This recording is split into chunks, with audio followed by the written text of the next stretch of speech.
The church can no longer afford to be spectators, followers, complainers.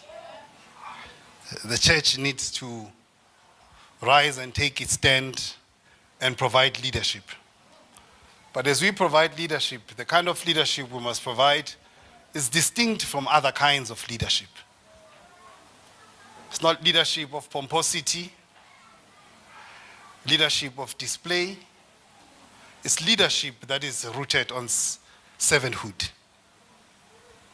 To serve and not want to be served. And the context within which this service must happen is the condition that the world finds itself in, the dark world.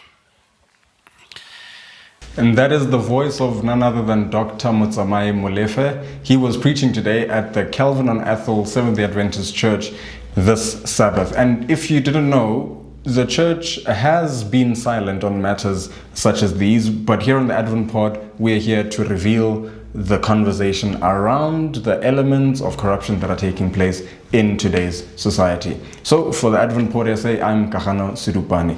Join us, like, share, and subscribe if you enjoy this content. Well, we started off with a clip there by Dr. Motsamai Molefe. Great respect for the man. He's an intellect. He is a guy who really goes deep into philosophy. He understands the complexity of the Christian domain as it is, and also appreciates how the Christian can play a practical role in modern day society, governance, and politics.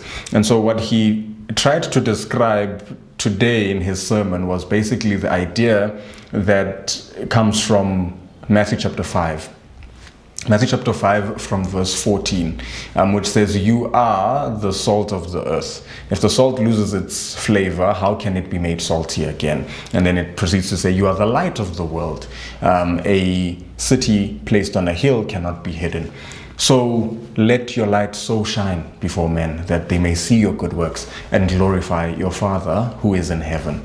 So that is the context around which he builds his discussion or sermon for the present era, where he basically laments the fact that we have a situation that is a country crumbling at the seams, as it were, and the Christian domain is either absent or complicit. And this is problematic because, as he reveals in the themes that you will hear, you will find that it's very crucial that the Christian message becomes a timely message, which is why here on the Advent Pod I say we are a timely voice, giving you the facts and arguments and analyses on current events. So I would call this the church finally breaks its silence. Maybe that's what we'll call the title of this video. So let's hear what more he says about the church, right? Salt also purifies. Those of us who've been glued to our TVs, moving from one commission to another, listening to what is happening at the helm of institutions that were supposed to safeguard the lives of citizens. Looking at those who are supposed to steer and protect policies that are meant to make our democracy to function, being accused of such horrendous crimes. The church must play its role as a bearer of the standard of purity. And there you hear it again. He basically now breaks it down to say that we've been looking at reports of corruption at biblical levels, guys. And he says that the church must become a standard. Not that the church becomes a standard on its own, but becomes the active voice of God to the current societal problems that we're facing. Because if the church doesn't become that mouthpiece, who else will speak truth to power? And he basically then says it is the responsibility of the church to nurture purity within our current society. And he basically then juxtaposes this with the fact that we've been seeing the corruption breaking down society, and it is only through purity that can be rebuilt. And this teaching of purity should come from the church space itself. Moral regeneration, character building, quality of integrity, these concepts, these themes should be addressed by the church to society and government. So let's take it further. I hope you're hearing the message here. It was quite a powerful message, I won't lie.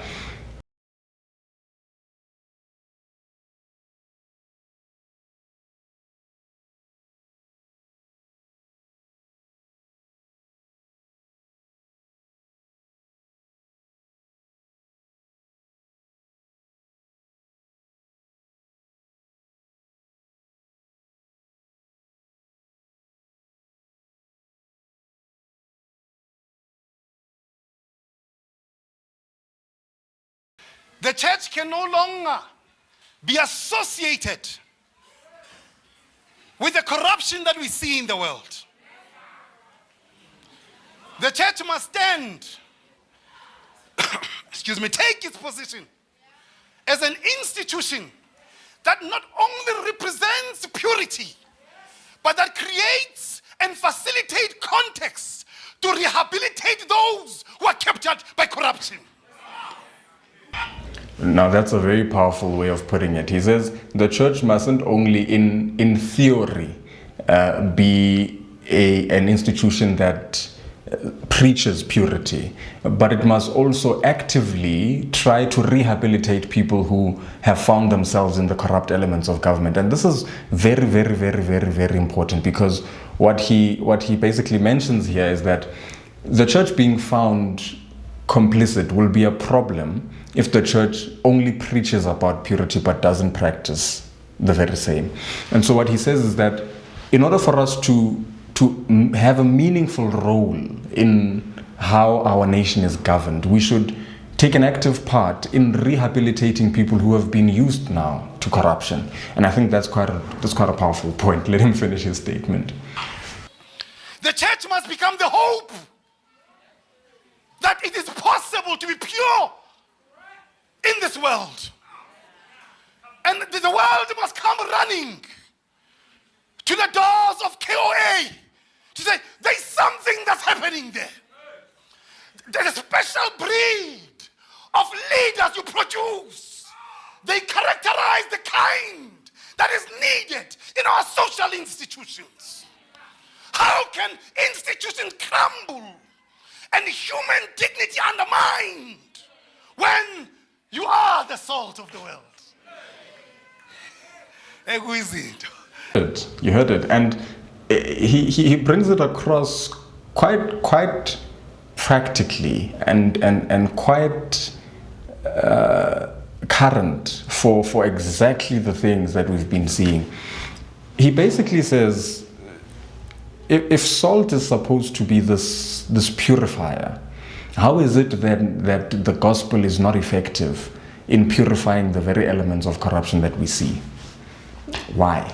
Why are we not taking the Bible at its word and bringing solutions to the current realities that we face? Because really there have been analysis on this, and some of the analysis is just social analysis, some of it is just what do you call gossip analysis, some of it is just, you know what, we're going to talk about it because it's something to talk about. But the biblical analysis seems to suggest that we should go beyond talking about it.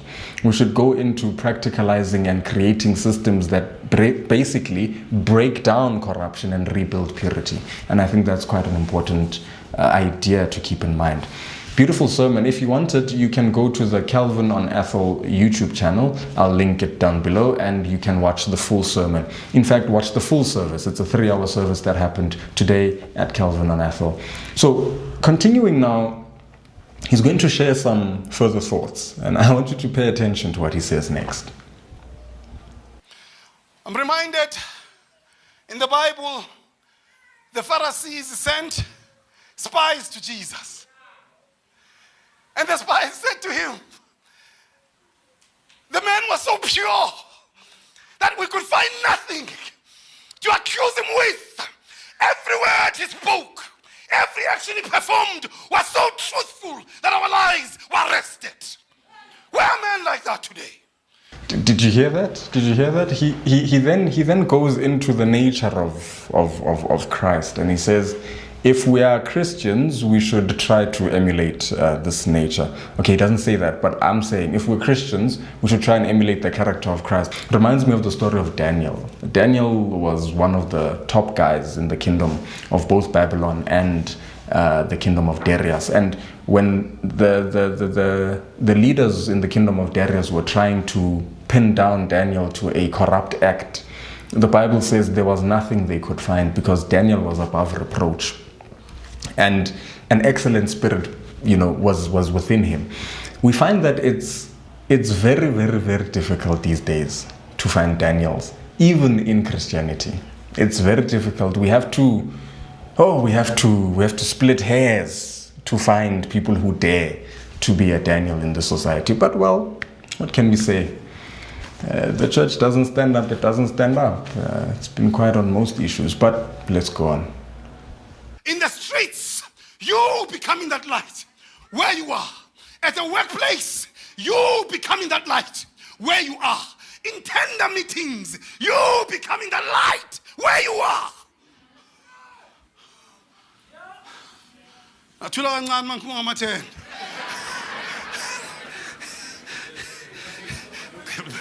Did you hear the silence?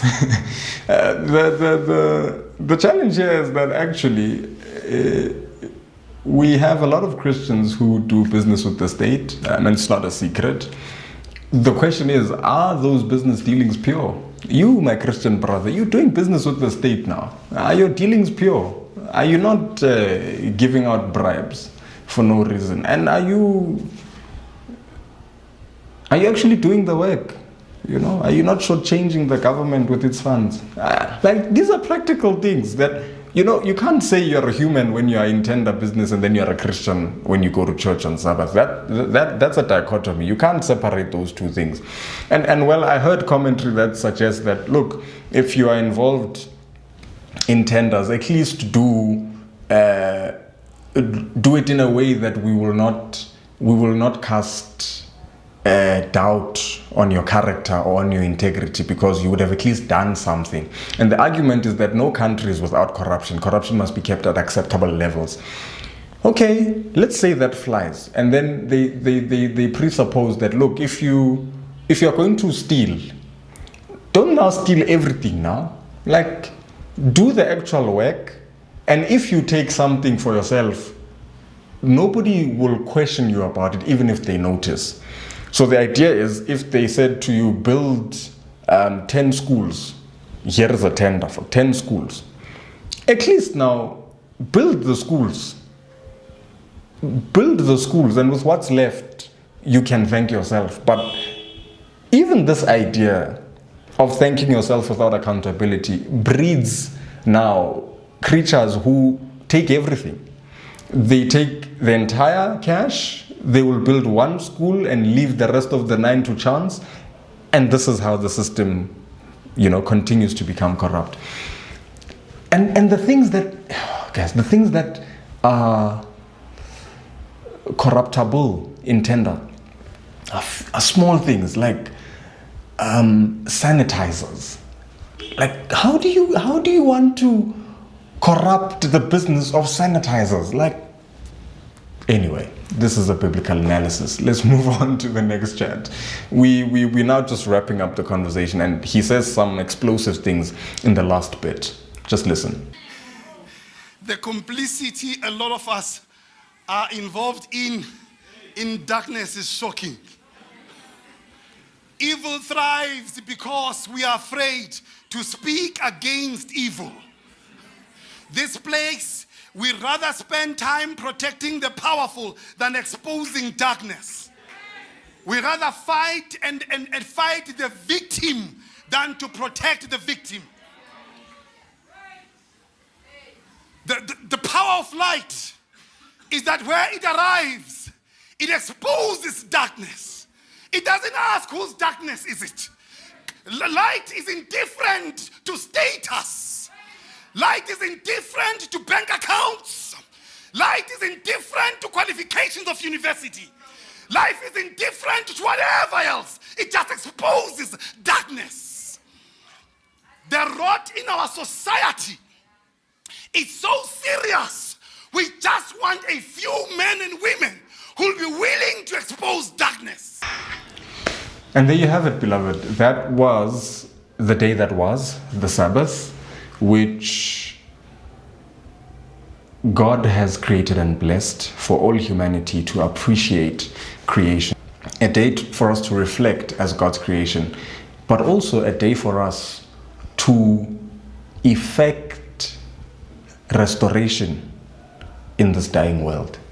One of the objectives of the Sabbath is that as God's children, we are to be recreated every Sabbath. And so I hope that you were blessed. I really wish more of this, could be taking place, this dialogue, this conversation, and the practical steps of action that were suggested here. And if you liked this video, of course, please do share it, subscribe if you have to, and make sure that, you comment down below what your thoughts are on the message. You can watch the full one, like I said, it's going to be linked down below, and enjoy. Have a good evening.